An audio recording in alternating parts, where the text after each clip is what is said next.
Hi hello friends, இன்றைக்கி நம்ம இந்த வீடியோவில் பிரவீன் கே டைரக்ஷனில் நம்ம விஷ்ணு விஷால் அடுத்து நம்ம செல்வராகவன் நடித்து ரீசெண்டாக தேட்டரில் ரிலீஸ் ஆன ஆரியன் படத்துடைய அப்டேட்டை பற்றி தான் பார்க்க போகிறோம். ஒரு பெர்ஃபெக்டான ஒரு க்ரைம் த்ரில்லர் ஸ்டோரி அப்படின்ற மாதிரி தான் அந்த படத்தை வந்து பயங்கரமாக ப்ரொமோட் பண்ணி ரிலீஸ் பண்ணியிருந்தாங்க. படத்துடைய ட்ரெய்லருமே ரிலீஸ் ஆகி நல்ல ஒரு ரெஸ்பான்ஸ் கிடச்சிருந்தது. ஆனால் அதை வந்து நம்ம படமாக பார்க்கும்போது இவங்க பில்டப் பண்ண அளவுக்கு இந்த படத்தில் ஒன்றுமே இல்லையாடா அப்படின்ற மாதிரி தான் இருந்துச்சு.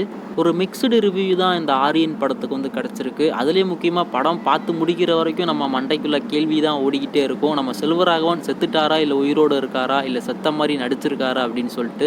ஃபஸ்ட்டு இந்த படத்தில் அவர் செத்த மாதிரி காமிச்சிருக்கவே மாட்டாங்க. ஆனால் படத்தில் அவர் செத்துட்டாரு, செத்ததுக்கப்புறமும் 5 கொலை பண்ணியிருக்காரு அப்படின்ற மாதிரி காமிப்பாங்க. அதை எப்படிடா செத்ததுக்கப்புறமும் 5 கொலை பண்ண முடியும் அப்படின்ற ஒரு கேள்வி நம்ம மண்டைக்குள்ளே ஓடிக்கிட்டே இருக்கும். அதுவும் இல்லாமல் இந்த படம் வந்து பேய் படம் கூட கிடையாது. இல்லைனா அவர் சாகிறதுக்கு முன்னாடியாச்சும் அவர் கொலை பண்ண போகிற அந்த 5 பேரையுமேவும் ப்ரீ பிளானடாக செட்டப் பண்ணி வச்சுட்டு தான் இவர் வந்து சாக போகிறாரு அப்படின்ற மாதிரி கூட படத்தில் காமிச்சிருந்துருக்கலாம். ஆனால் அந்த மாதிரி எந்த ஒரு டீட்டெயிலிங்கும் படத்தில் வந்து இல்லவே இல்லை.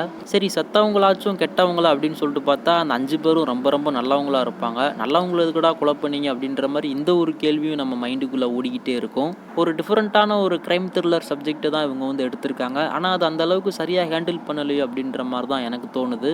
அதுவும் இல்லாமல் இந்த மாதிரி ஒரு க்ரைம் த்ரில்லர் சப்ஜெக்டில் அடிச்சுக்கிறதுக்கு நம்ம விஷ்ணு விஷாலை தவிர வேறு ஆளே கிடையாது. ஏன்னா ராட்சசன் அப்படின்னு சொல்லிட்டு ஒரு படம் வந்து பண்ணியிருக்காரு.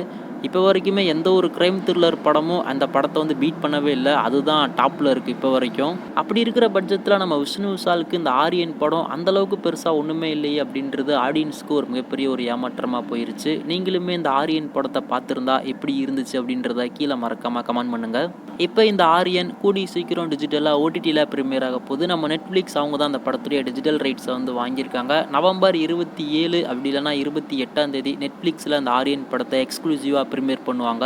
கூடி சீக்கிரம் இதுக்கான ஒரு அனௌன்ஸ்மெண்ட்டுமே நம்ம நெட்ஃப்ளிக்ஸ் தரப்புலேருந்து வரும். அவங்க தரப்புலேருந்து அனௌன்ஸ்மெண்ட் வந்ததுக்கப்புறமா கண்டிப்பாக நான் உங்களுக்கு அப்டேட் பண்ணுறேன். உங்களுக்கு யாருக்காச்சும் இந்த ஆரியன் படத்தை பார்க்கணும் அப்படின்ற ஒரு ஐடியா இருந்துச்சுன்னா தேட்டரில் ரன் ஆகிட்டு இருக்குது, தேட்டரில் போய் பாருங்கள். ஒரு ஒன் டைம் டீசென்ட் வாட்சபிள், மற்றபடி பெருசாக அந்த படத்தில் சொடிக்கிறதுக்கு ஒன்றுமே இருக்காது.